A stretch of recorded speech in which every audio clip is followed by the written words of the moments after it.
Hey guys, welcome to this gentle hip opening practice that's focused on gently opening and creating space in your hips, as well as learning the proper alignment of how to do that effectively. So we're going to need props. You'll need a couple of blocks. You'll need a bolster, or it could be a blanket roll, works fine, and then a blanket to sit on. All right. So we're going to start with the bolster or the blanket roll. You might even roll up 2 blankets so it just makes it thicker. And this is going to go on your lower back. So as you come down, you want to make sure your shoulders are still down on the mat. And then the bolster or blanket roll just goes right at the lower back. Your feet go as wide as the mat, and then you turn your toes in and let your knees rest against each other. Gently tuck your shoulders underneath, and then you want to feel like your butt is hanging over the edge of the bolster. Now close your eyes and begin to let go here.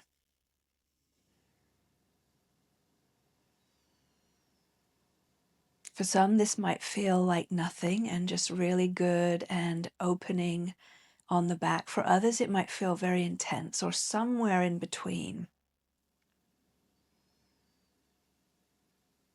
Just know that if it does feel intense, that's very normal, because this can be a very tight and tense part of our body. You know, when we think of the hips, we often think of the outer hips, but what we miss is one very crucial area, which is the inner hips. Now, that also connects us to our lower back, because that's where our psoas muscle attaches to the lower part of the spine. It goes through the body and attaches to the insides of your thigh bones. So that's why a position like this is so important to do on a regular basis, because it really gives you the opportunity to relax here. So feel your breath. Allow your back to really let go and melt over the blanket or the bolster.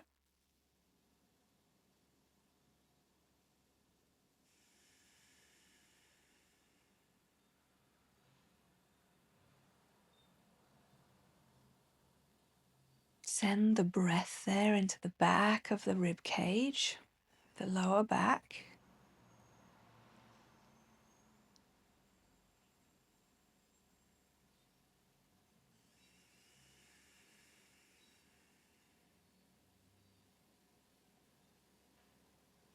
And feel your belly gently softening and opening.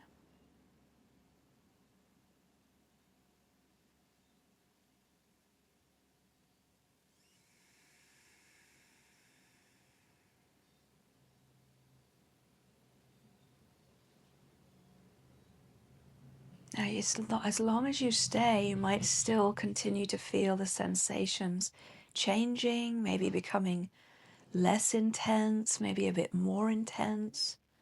Let's just give it a couple more minutes here.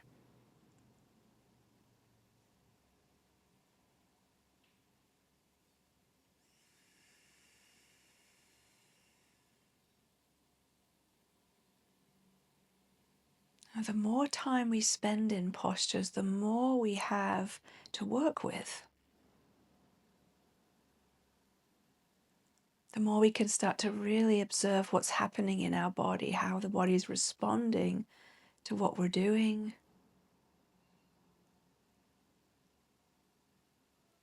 Could we soften any places of tension or resistance maybe a little bit more?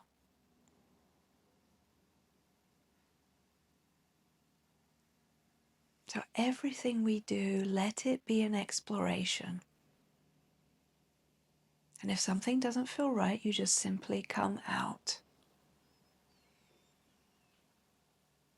Now, I'd love to hear in the comments how this particular one felt for you today. So please leave me a comment. Let me know how it feels. I would love to hear. Let me know if this is not something you're used to doing. If you could have any help with it, what would that be?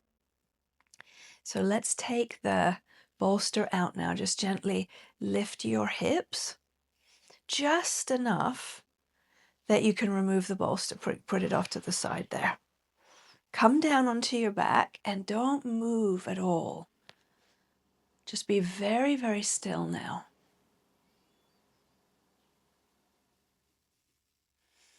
Give your back a chance to just soften and reset and notice how it feels after that.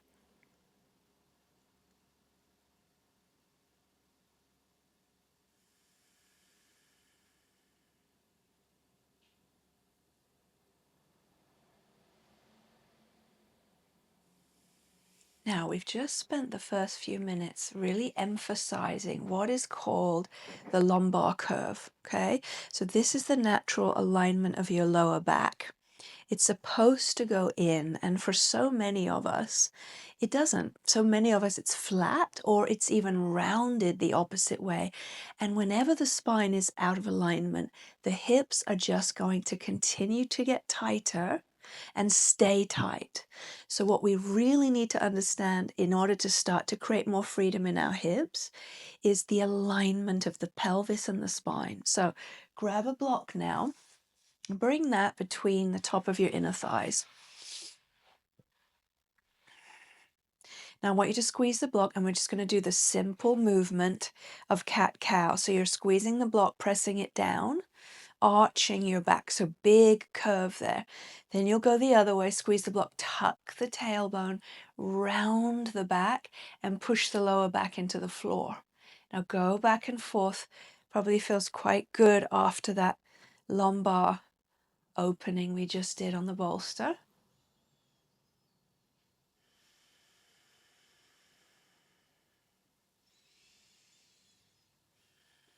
Gentle movement with the breath.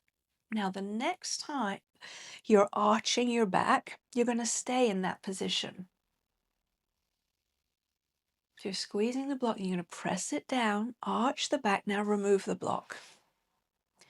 Now this next one is a very common one that probably you've already know, but the thing I most see here is when people do this, they flatten their lower back. So we're going to try not to do that. Cross your right ankle over your left thigh, figure 4. Now, you should feel there's an arch in your lower back right now. As you go to the next phase, I want you to make sure to keep that arch or some small space underneath your lower back. Don't let it flatten if you can help it. That might mean just keeping the left foot still down on the mat and not even bringing the legs in. So you decide. Otherwise, interlace the fingers on the back of the left thigh and start to draw the legs in. Now I want you to breathe space into your lower back. Instead of flattening it, collapsing the lower back, which is actually going to tighten the hips. So we've got what's called a balanced action going on. We've got the legs drawing in towards the chest, but we've got the pelvis tilting forward at the same time. See if you can feel that. Breathing smoothly. Now let's switch. Bring the right foot down. Keep that curve, so arch the back a bit more before you start. Cross the left ankle over the right thigh. Bring the legs in, or leave the right foot down if that's a better place for you right now. And then as the legs come in, keep tilting the pelvis forward at the same time.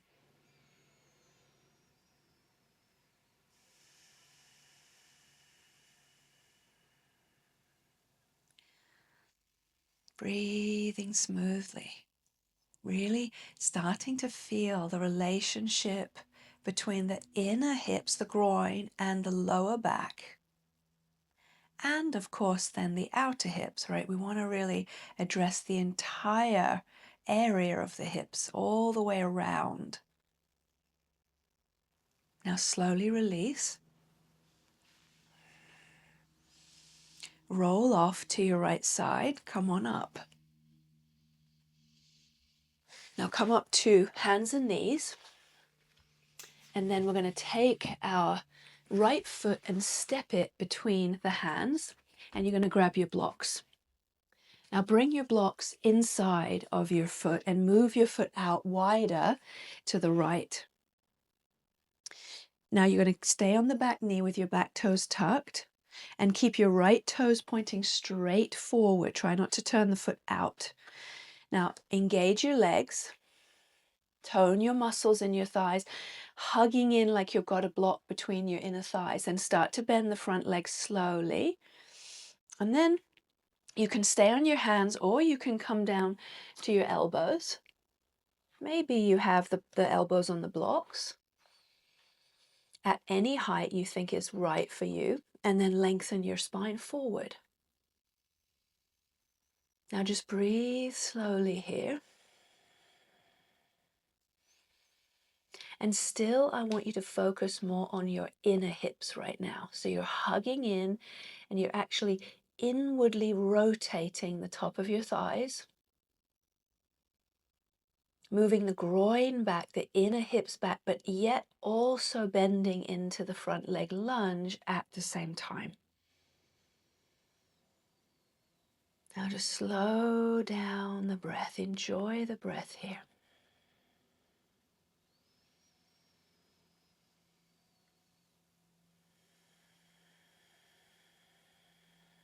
Then slowly come out and switch to the other side.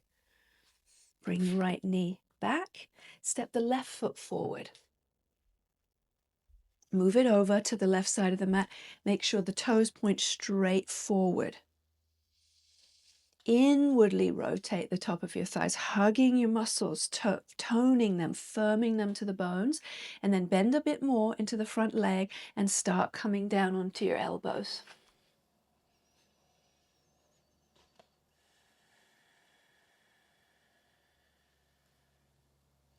Now again, find the breath.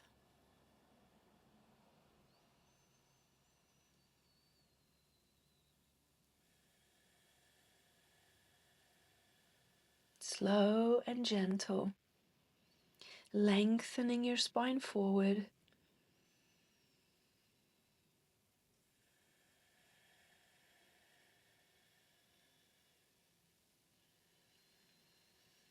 Then come on out slowly.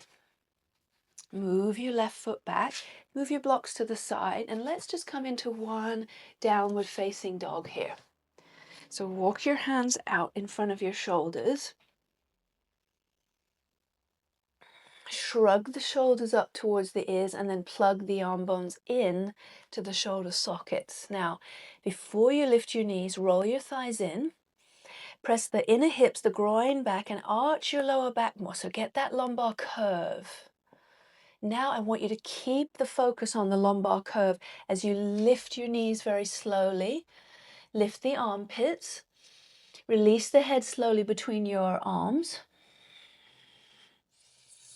And continue to focus on how your lower back feels right now, not so much whether you're trying to straighten your legs. The more you bend your knees, actually, the more you'll be able to find that lumbar curve. 2 more breaths here. So the pelvis is tilting forward. Top of the thigh bones are pressing back. Now come down, take a child's pose, resting here.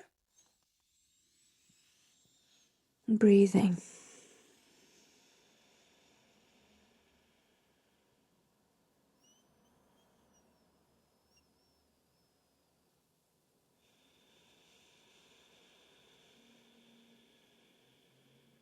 And come on up. We've got last 2 seated hip opening poses where we'll use our blanket. So grab your blanket to sit on. And then from here, the first one is to bring the soles of the feet together. We call this Baddha Konasana here. So you're going to press the feet together and pull the heels in a little towards your pelvis. Now, the key here as we sit on the edge of our blanket is that we're trying to get back to that lumbar curve. So what you might notice when you come into this position here is that you're sitting more like this, right, where you're collapsing here. Okay, so let's say, for example, you're sitting like this. This is obviously an over exaggeration, but it helps you to understand. So now you're going to bring your fingertips behind you. Draw your shoulders back, start to roll your thighs in, push down with your hands and press the groin, the inner hips down. Try to get that forward tilt of the pelvis again. So the lower back goes in and the spine lifts up. Now just stay here with this and just focus on this action. So you're pushing the top of your thighs down and you're pushing your hands down too. Pressing the feet together, rolling the shoulders back, lifting the chest up and trying to move your lower back in. Now for some of you, you might feel, okay, I want to go a little further. You'd catch the big toes in front of you and then bend forward a little bit. So you're lengthening, hinging from your hips. And then as you come down, you will allow the spine to gently round, but please be mindful that your spine doesn't hunch. It's very easy to do. So keep rolling your shoulders back and lengthening towards your toes with your chest.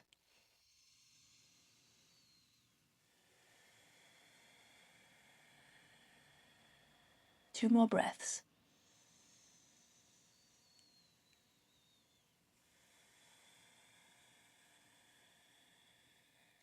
Now come on up slowly.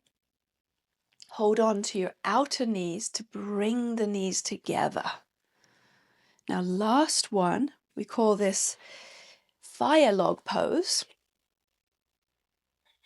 Or sometimes it's known as double pigeon, where we're taking both the legs into this 90-degree angle. So we're going to start with the left leg underneath. So you're going to bring your shin so it's parallel to the front edge of your mat here, or the side of your mat, whichever way you're facing. Now, there's two ways you could do this. The first way is a bit more challenging, where you would take that right ankle very carefully and cross it on top of the left one. Now, if that is just not happening for you, you're going to take that foot and put it in front of the knee instead of on top. Okay, this is a perfectly good place to start to begin to externally rotate your hips. The key thing is that the feet and the ankles stay engaged. You don't want this. You don't want your ankle to be all sickled and then putting it on top. And what that's going to do is it's going to strain your ankle joints and put stress on your knees. So keep the ankles firm and flexed so that now you get the opening in the hips. Now let's sit up tall, whichever variation you're doing. Bring your hands behind you again. Find the breath, keep the feet active. Remember all the work we do on engaging the feet up through the legs. And if you haven't explored those practices of mine, please go back and look at all my classes dedicated to the feet, because that's really where everything starts. All right, so pulling from the feet up into the legs. And then just focus on pressing your thighs down and again moving your lower back in. So you're always trying to get back to that lumbar curve, right? It's a concave curve there. And you can bring one of your hands on your lower back and just check. And then same thing with this, either stay and just close your eyes and breathe, or come forward to go one step further. Roll your shoulders back.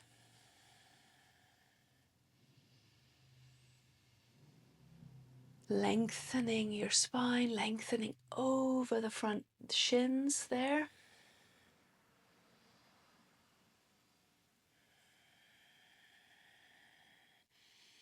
Come on up slowly. Let's switch the legs. So stretch them forward and then bring your right shin first parallel to the top of the mat and then left one on top or in front.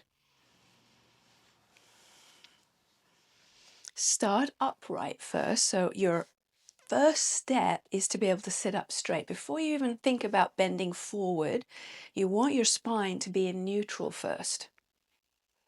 So roll your thighs in at the very top, push them down. So you've got to engage those feet and those muscles in your legs to do that. Tilt the pelvis forward more. Check maybe with one of your hands. See if you've got that lumbar curve again. And sit up tall. Now that might be plenty. Just feel just right for you to just work here today. Otherwise, come forward. Good to go a little bit further.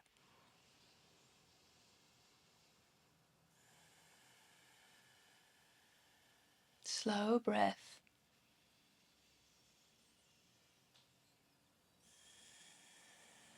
Lengthening through the spine as you hinge from the hips.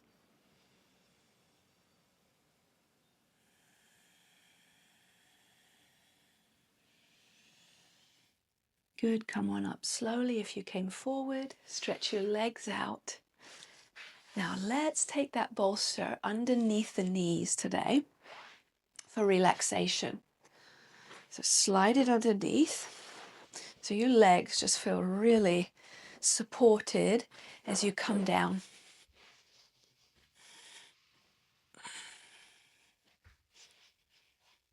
Just laying now, flat, heels resting on the mat. And this is such a great practice to do at any time of the day. It could be a morning just to gently start to open up legs and hips. Could be in the middle of the day when you're in the middle of work and you need a break, something to just release some of the tension that's built up. Or it could be at the end of your day when you're just ready to go to sleep.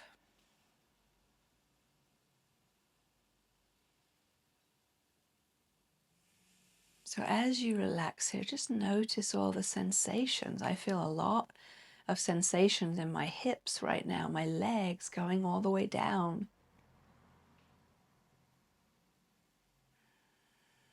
When we get the energy flowing more freely, that's what happens. We can feel so much more deeply all the sensations.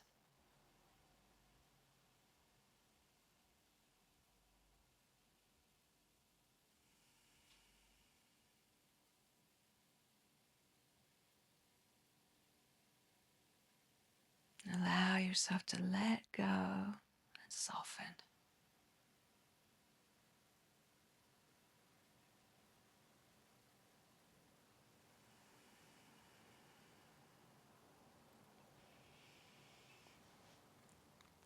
And now feel free to stay here as long as you have time for. When it comes to Shavasana, always the longer the better. So my recommendation is 5 to 10 minutes minimum, really, I would say. 10 minutes is perfect. If you only have 5, that's fine, but 10 minutes is ideal. All right, so take the time to relax. I look forward to seeing you in the next practice. Namaste.